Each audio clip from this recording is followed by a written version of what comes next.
Bonjour à tous, alors j'espère que vous allez bien. Ça y est, les vacances sont terminées, on reprend le travail, on reprend l'apprentissage du français, on reprend l'apprentissage intensif du français. Concernant, j'espère que vous avez passé de bonnes vacances. Concernant l'apprentissage du français, que ce soit d'une autre langue, est-ce que cette situation vous est déjà arrivée? Par exemple, vous apprenez une langue, donc en l'occurrence vous apprenez le français, et puis vous allez en France ou dans un pays francophone et vous êtes tout content, vous vous dites ouais, je vais tester mon français, et là, première confrontation avec une personne, un Français, une Française, un francophone. Vous parlez et là la personne vous dit je comprends pas. Tu peux répéter? J'ai pas compris. Est-ce que ça vous est déjà arrivé? Alors moi, ça m'est déjà arrivé en anglais pour essayer de combattre cette difficulté de la prononciation. Mais c'est pas seulement ça, c'est un tout en fait. C'est l'oral, c'est le fait de parler à l'oral, d'avoir confiance à l'oral, de travailler sur la prononciation, de travailler sur l'intonation aussi, parce que suivant les langues, on a des intonations qui sont complètement différentes. Donc le travail consiste à travailler sur un tout pour que vous puissiez vous faire comprendre et pour que vous puissiez aussi donc progresser à l'oral, puisque c'est le but de chacun d'entre nous. Alors en fait moi j'ai découvert une technique, alors cette technique s'appelle alors moi j'ai mis le shadowing. Le shadowing, qu'est-ce que c'est le shadowing? Je trouve que c'est une super technique que vous devez tester, que vous allez tester aujourd'hui, maintenant avec moi, et vous allez voir que c'est une super technique pour progresser à l'oral, pour progresser dans la prononciation. Et tout d'abord, je vais vous expliquer ce qu'est le shadowing. Alors, qu'est-ce que c'est le shadowing? Le shadowing, c'est une technique de répétition. Alors, je fais comme ça, répétition, parce que je vais vous expliquer après. Donc, c'est une technique de répétition, mais c'est une répétition simultanée qui va vous permettre de travailler non seulement sur la prononciation, mais aussi sur l'intonation. En fait, ça consiste à répéter, j'allais dire entre guillemets, hein, excusez-moi, je le fais aussi, bêtement ce que va dire une personne. Ce que va dire une personne dans un discours par exemple, ce que va dire une personne dans une chanson aussi, ce que va dire un acteur dans un film aussi. Donc quel que soit ce que vous entendez, la technique consiste à répéter tout bêtement, mais pas seulement les mots, c'est aussi l'intonation. Donc cette technique va vous permettre de progresser à l'oral, mais comme je l'ai dit tout à l'heure, c'est un tout. Ça va vous permettre d'acquérir du nouveau vocabulaire, donc de travailler sur l'intonation, la prononciation, d'être beaucoup plus à l'aise à l'oral, de mémoriser des phrases que vous allez pouvoir réutiliser à l'oral avec la bonne intonation, et donc finalement de parler comme un Français, de parler naturellement et avec aisance. Voilà. Donc il suffit, ça a l'air tout simple comme ça, mais c'est vrai que c'est simple, mais ça demande du temps et ça demande de comment dire, ça demande de la rigueur. Voilà. Donc ce que je vous propose aujourd'hui, c'est de faire cette technique, d'essayer cette technique là. Alors donc il y a différentes étapes.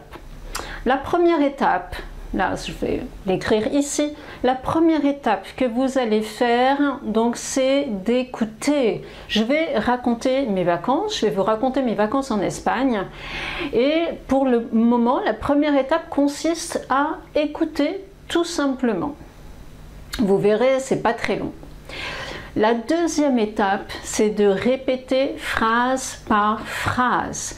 C'est-à-dire que je vais dire une phrase, la même phrase, vous allez répéter juste après. Attention, essayez de ne pas regarder le texte. En fait, le travail consiste juste à répéter. Même si vous, dans un premier temps, vous ne comprenez pas ce que je dis, ce n'est pas bien grave. L'essentiel, c'est de répéter pour avoir la bonne sonorité et pour avoir la bonne prononciation.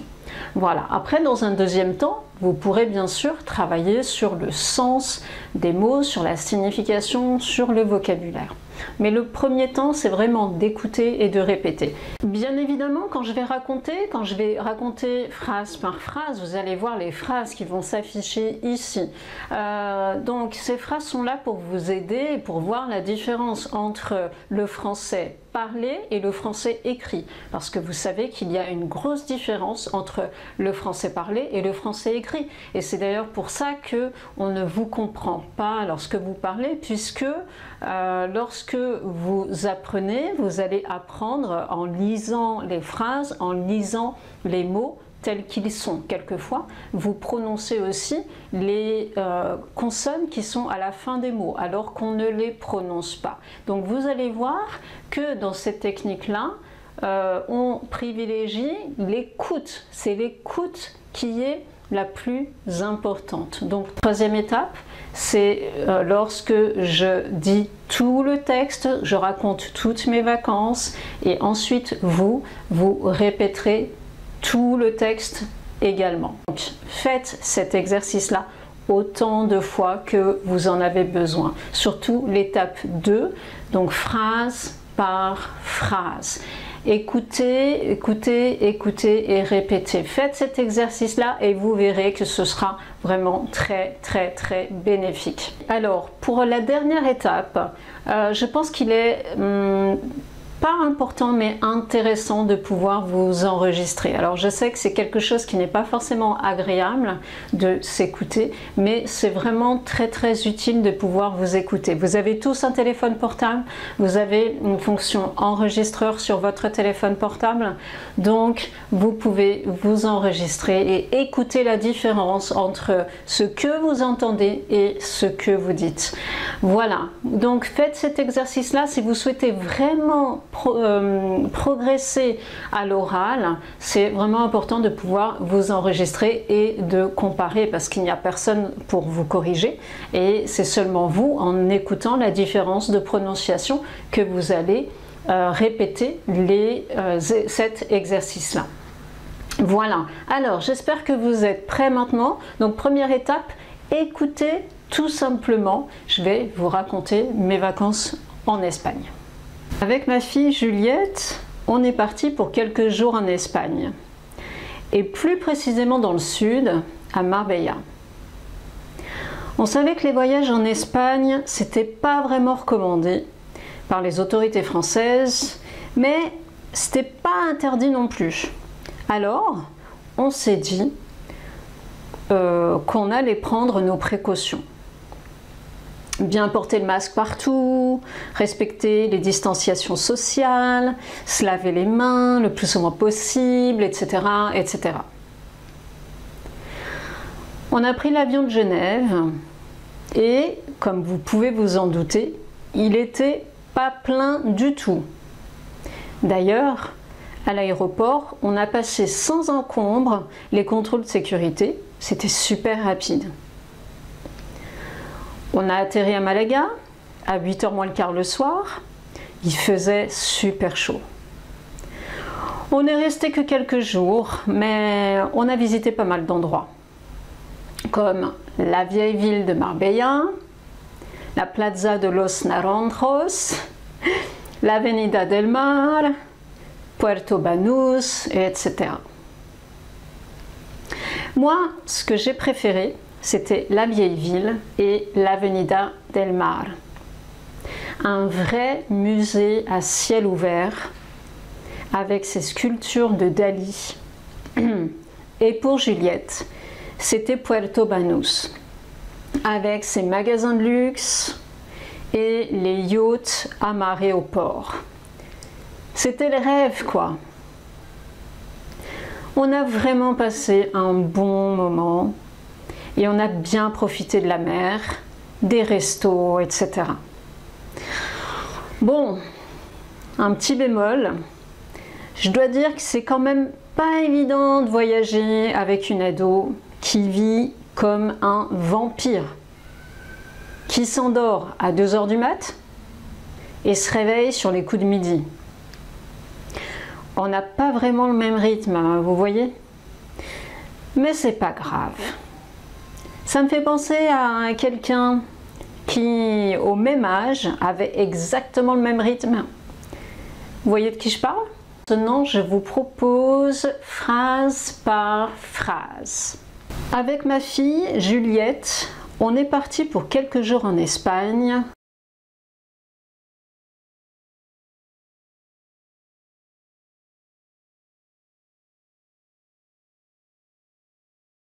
Et plus précisément dans le sud, à Marbella.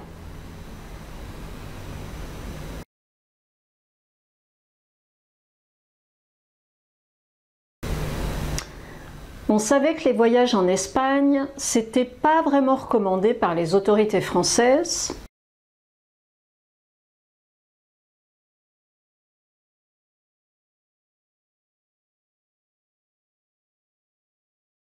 Mais c'était pas interdit non plus. Alors, on s'est dit qu'on allait prendre nos précautions.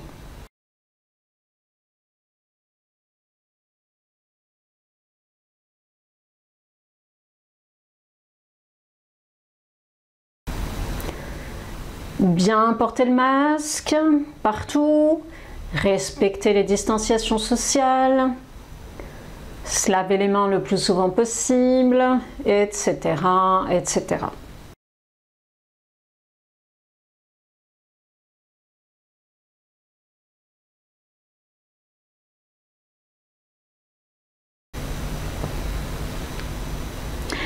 On a pris l'avion de Genève et, comme vous pouvez vous en douter, il n'était pas plein.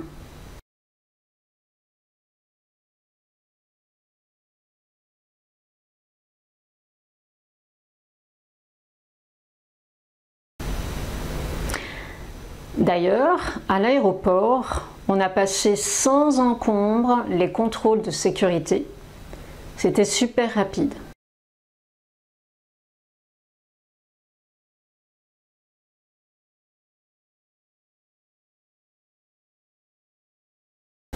On a atterri à Malaga à 8 h moins le quart, le soir. Il faisait super chaud.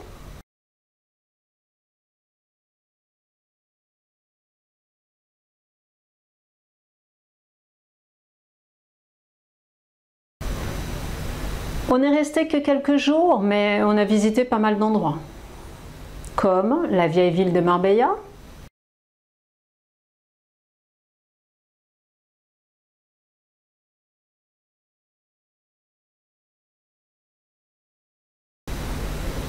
la Plaza de los Naranjos, l'Avenida del Mar, Puerto Banús. Moi, ce que j'ai préféré, c'était la vieille ville et l'Avenida del Mar.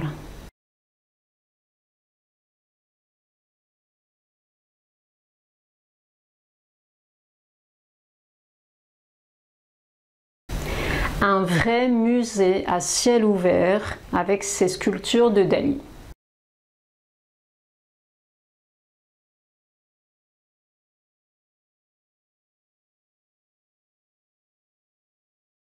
Pour Juliette, c'était Puerto Banús, avec ses magasins de luxe et les yachts amarrés au port.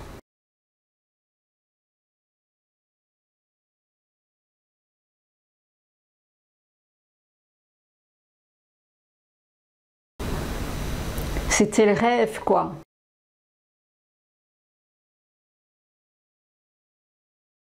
On a vraiment passé du bon temps et on a bien profité de la mer, des restos, etc.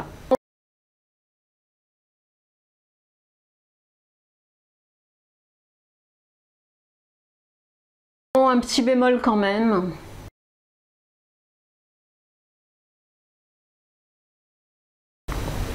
Je dois dire que c'est quand même pas évident de voyager avec une ado qui vit comme un vampire.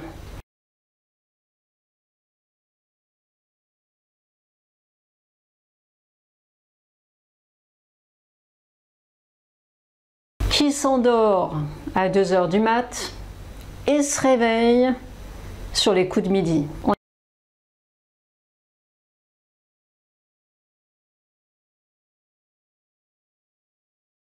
n'a pas vraiment le même rythme, mais c'est pas grave.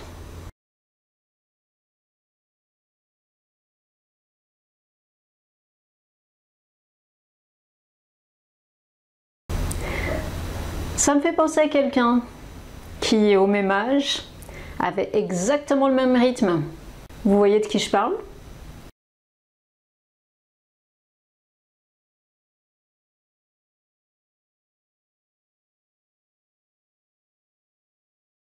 Alors maintenant, ça c'était l'étape numéro 2. Donc comme je l'ai dit tout à l'heure au début, répétez cette étape autant de fois que vous en avez besoin. S'il y a des phrases qui vous posent plus de difficultés, écoutez, répétez avec la même intonation, écoutez, répétez, etc. etc. D'accord? Donc, pour que ce soit parfait. Troisième étape maintenant, donc vous allez avoir à nouveau l'histoire mais en entier. Donc écoutez bien et ensuite ce sera à vous de répéter l'histoire en entier. Et c'est pendant cette étape-là, je répète, que vous devrez vous enregistrer pour pouvoir voir où sont vos difficultés. Avec ma fille Juliette, on est parti pour quelques jours en Espagne. Et plus précisément dans le sud, à Marbella. On savait que les voyages en Espagne, c'était pas vraiment recommandé par les autorités françaises, mais c'était pas interdit non plus. Alors, on s'est dit qu'on allait prendre nos précautions. Bien porter le masque partout, respecter les distanciations sociales, se laver les mains le plus souvent possible, etc., etc. On a pris l'avion de Genève et, comme vous pouvez vous en douter, il n'était pas plein du tout. D'ailleurs, à l'aéroport, on a passé sans encombre les contrôles de sécurité. C'était super rapide. On a atterri à Malaga à 8h moins le quart le soir. Il faisait super chaud. On n'est resté que quelques jours, mais on a visité pas mal d'endroits, comme la vieille ville de Marbella, la Plaza de los Naranjos, l'Avenida del Mar, Puerto Banús, etc. Moi, ce que j'ai préféré, c'était la vieille ville et l'Avenida del Mar. Un vrai musée à ciel ouvert, avec ses sculptures de Dali. Et pour Juliette, c'était Puerto Banús, avec ses magasins de luxe et les yachts amarrés au port. C'était le rêve, quoi. On a vraiment passé un bon moment et on a bien profité de la mer, des restos, etc. Bon, un petit bémol, je dois dire que c'est quand même pas évident de voyager avec une ado qui vit comme un vampire, qui s'endort à 2h du mat et se réveille sur les coups de midi. On n'a pas vraiment le même rythme, hein, vous voyez? Mais c'est pas grave. Ça me fait penser à quelqu'un qui, au même âge, avait exactement le même rythme. Vous voyez de qui je parle?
Voilà, mais écoutez, c'était la méthode du shadowing. J'espère que ça vous a plu et j'espère que vous allez pouvoir donc perfectionner votre prononciation. Mais comme je vous l'ai dit, c'est pas seulement que la prononciation, c'est vraiment un tout à l'oral. Voilà, et moi je fais exactement la même chose en anglais, parce que je répète comme un perroquet, donc en anglais pour pouvoir perfectionner cette langue. Voilà, mais écoutez, dites-moi tout. Est-ce que ça vous a plu? Est-ce que vous souhaiteriez avoir d'autres petites histoires comme ça pour pouvoir répéter comme ça?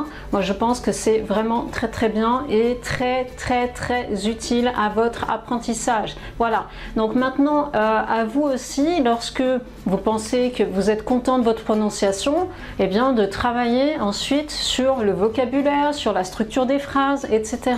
Donc vous pouvez faire à partir de cet exercice vraiment d'autres choses pour approfondir votre apprentissage. J'espère que ça vous a plu. Moi je vous laisse et je vous dis à très bientôt pour une nouvelle vidéo. Salut!